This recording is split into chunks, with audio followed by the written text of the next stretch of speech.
Okay, so this is what I've been working on for the last couple of years really. I've been the project manager for working on the Bobcat. So when I've been referring to the works aircraft, this is it.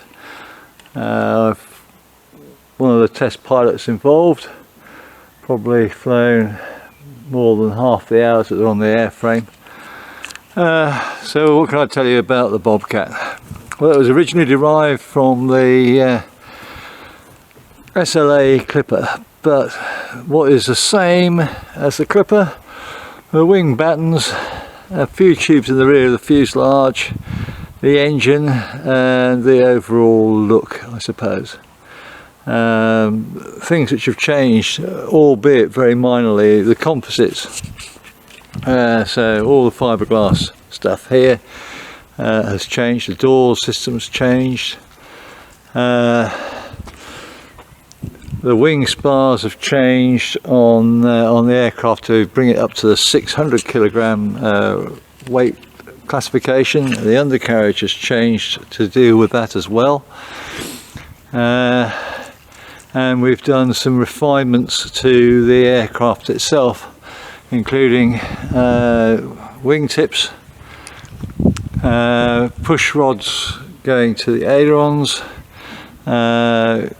some control modifications as well in various other guises to give less adverse yaw when rolling, and different propeller setup. We're using E-prop. Part of the real big one that we've got is we've got the fuel tanks in the wings. So we've taken away the fuel tanks from behind the seats, although there is a small catch tank there. How about we've got an aeroplane coming? Anyone think we're at an airfield?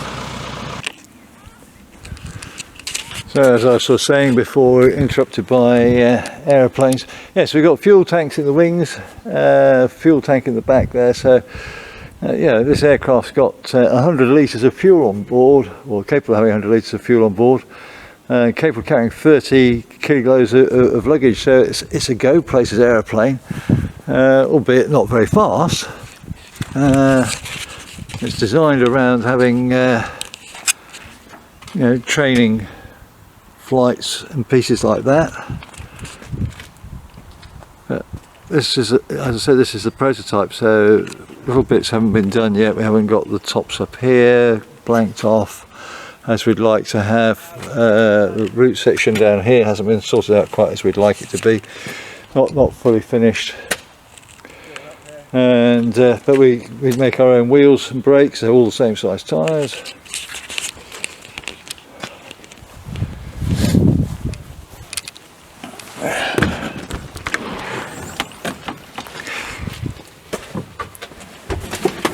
And then inside we've got a really nice suite of instruments, vertical speed indicator, airspeed indicator, altimeter, ref counter, MGL, same sort of thing as I've got on my Cub or on my Fisher. So as an engine monitoring instrument, trig, radio and transponder.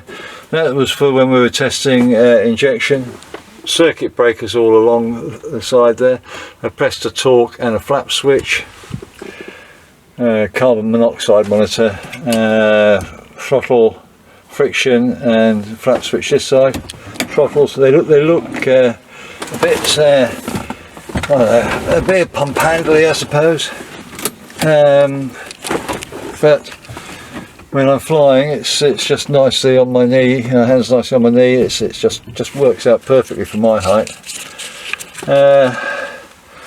Little places to put your maps up there. Vents in the door, so you're flying along. Places to hang your headsets. This has got the aerial mounted in the top, but the production aircraft are going to have it mounted underneath.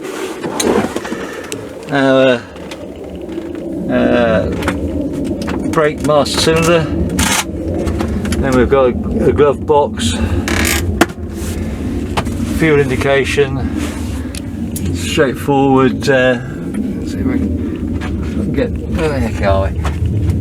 I can see it, not very well on the screen, but there we go. Yeah, there we go. There, sight glasses.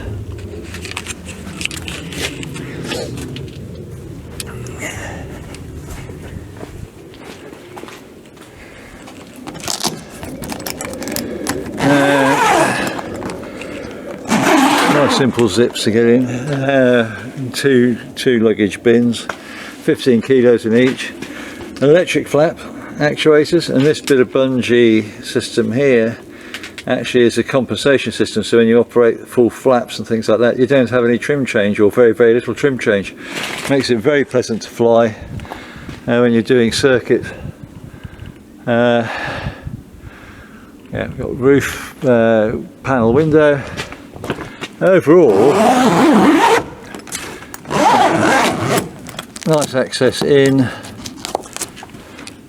The wacky registration, because it's that's like our trade plate for us to fly. We've got trim tabs, fixed trim tabs on the rudder and aileron, and electric trim operating from a trim servo through a push rod back here to a composite side. It's not got a little bit of a squeak, but that's just because they've been running with unlubricated hinges.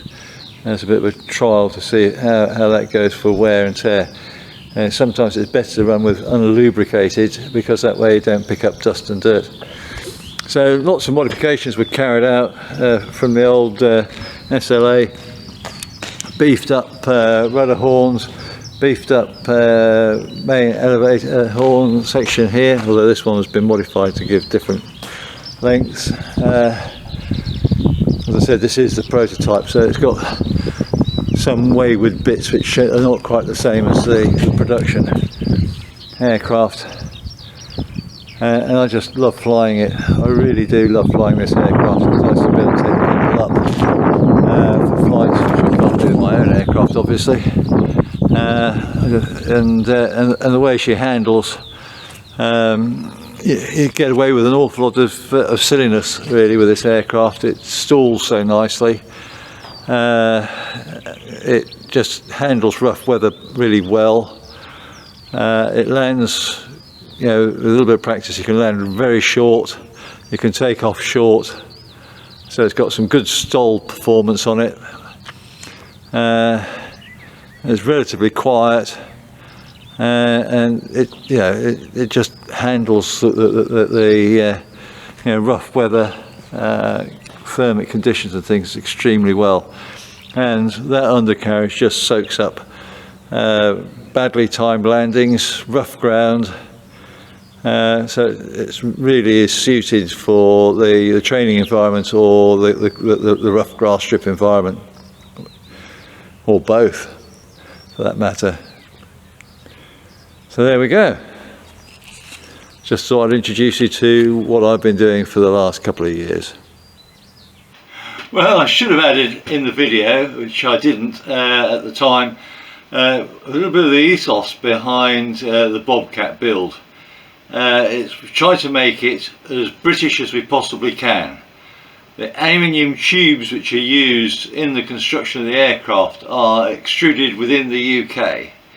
The skins for the outside of the airframe are made for us in Wales, and the composites, although the ones on the prototype were made by us in-house, are made by a company that does some composites for Lotus, literally just down the road from us. We machine and weld, fabricate all the other components in-house, which makes the aircraft, I suppose, very good should you bend or break something. The supply chain for you to get a component would be extremely short, and that also helps when we have all the different political issues going on around the world. It means that hopefully you've got a robust position to get your parts from TLAC itself. And the way it's been designed, and we've been going through the production system on the aircraft, it should have a relatively short lead time for when you've placed an order. That said, we're still waiting at this moment in time for the BMAA to give us clearance and approval to fly and sell the aircraft. Hence I'm still flying around on B conditions doing testing on the aircraft for various little tweaks and twiddles to make it a little bit prettier and a little bit smoother for production.